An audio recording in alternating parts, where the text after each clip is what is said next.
wanted to announce to everybody that we're basically going to be kicking off an edible, medicinal, and utilitarian plant series of videos. I'm actually currently writing a book called The Survivalist Field Guide to Wild Plants. I saw a lot of things out there in the market that really just didn't cut it for people who want to live off the land and need to know a lot of information about these plant species in a condensed format where you don't have a whole bunch of library that you practically have to bring with you. So I'm going to have these videos as kind of our YouTube companion for it so that people can see us actually making different recipes and things like that. So we're going to cover the edible uses and the medicinal uses of these different plants, and then I'll demonstrate kind of one thing that you can use them for. And here in a little bit I'm going to basically go back to the kitchen and prepare a nice dish. I'm thinking about frying these up. I got a lot of different ideas on my brain. You can mix these up into eggs, you can dice them up. They're kind of like tofu, and basically what I've got right here is a puffball mushroom. And a puffball mushroom is a pretty unique entity or plant in the woods. They're pretty hard to misidentify, but don't let my statements fool you. There are poisonous lookalikes out there, and you need to know what to look out for. I typically don't teach mushrooms to people for the sheer fact that 90% of them are poisonous. There's not a whole lot of caloric value out of them, so I keep most of my fungus training very simple stuff that doesn't have a lot of poisonous lookalikes, puffballs, morels, chicken sulfur, hen of the woods, stuff like that. You want to keep it very basic because people die every year from eating mushrooms. But this is the puffball. This thing grows in spring, summer, and fall, kind of depending upon where you're at. It's pretty widespread, and it's got kind of an inner consistency, kind of like tofu.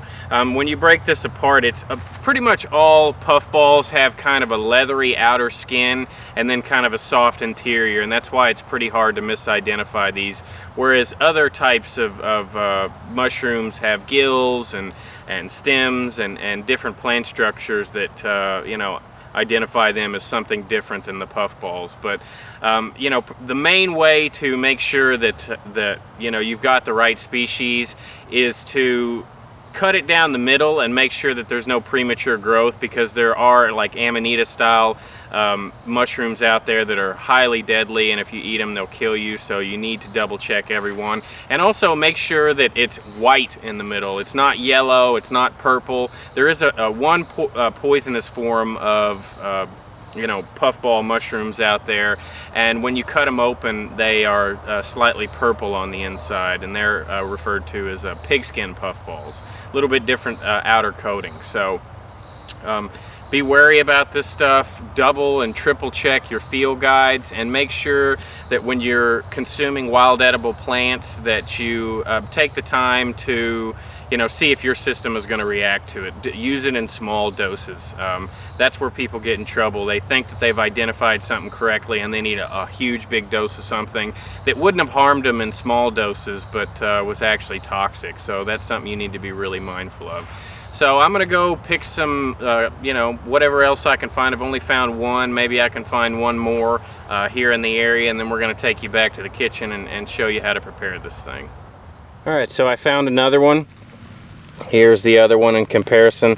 This one's been chewed on by the bugs a little bit. And one of the main things that you want to pay attention to when picking these is make sure that there's not some kind of little stem that's coming out of the bottom, because you don't want it to be a premature poisonous type mushroom. So always look for a stem at the base. So the most important thing to look for when we're looking at these puffballs is to make sure that there's no stem at the base, that the middle is a real white color like this, and then you want to slice it down the middle and make sure that you can't see any kind of stems or caps or anything inside like a U shape forming in there, because if you see that, then it's a poisonous lookalike.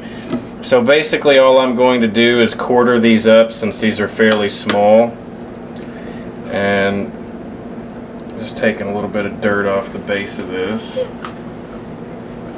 It's hard to wash that brown stuff off right where the where it comes out of the ground.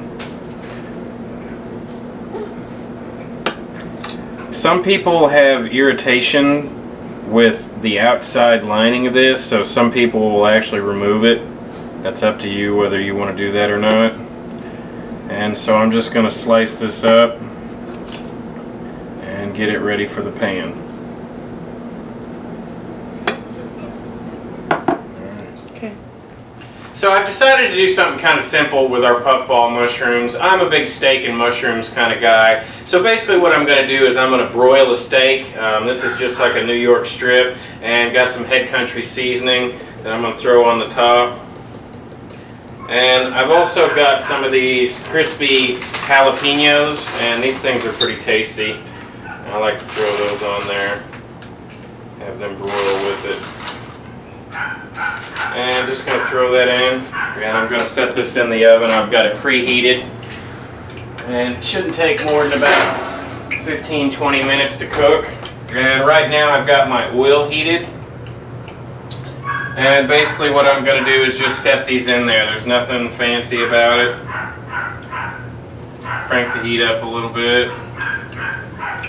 And I'm going to saute these on all sides for, I don't know, probably a good 15 minutes, or at least until they're golden brown, and a little bit of olive oil. And I'm going to throw some garlic in there also. And then I'll come back and show you what they look like once they're all done. Alright, so here's our finished product. We've got our lightly golden brown mushrooms. We've got steak with a little bit of crispy jalapeno strips on it, and I'm going to add some cheese just because I'm a cheese fanatic. And of course we got a beer with it. Wouldn't be steak without a beer. So I'm going to sit down, get me some barbecue sauce, have me a beer, and let you know how it tastes. Alright, so here we are. This is the finished product. This is our puffball mushrooms. They kind of have a tofu consistency, so basically any way that you can cook tofu, you can do similar stuff with puffball mushrooms. There's a million different recipes out there, guys, so don't get hung up about that. Just go out there and try it. It's really what it's about. You know, wild edibles and medicinal plants will literally change your life. I haven't been to the doctor in 10 years. You know, everything I do as far as medicine is concerned, I use alternative methods to heal myself, and they work better than the over-the-counter stuff. And I say that as a street-trained medic.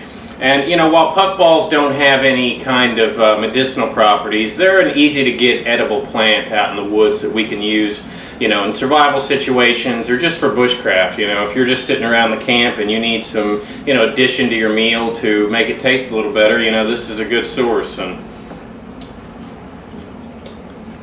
yeah, that's good. It's also good sauteed in butter. But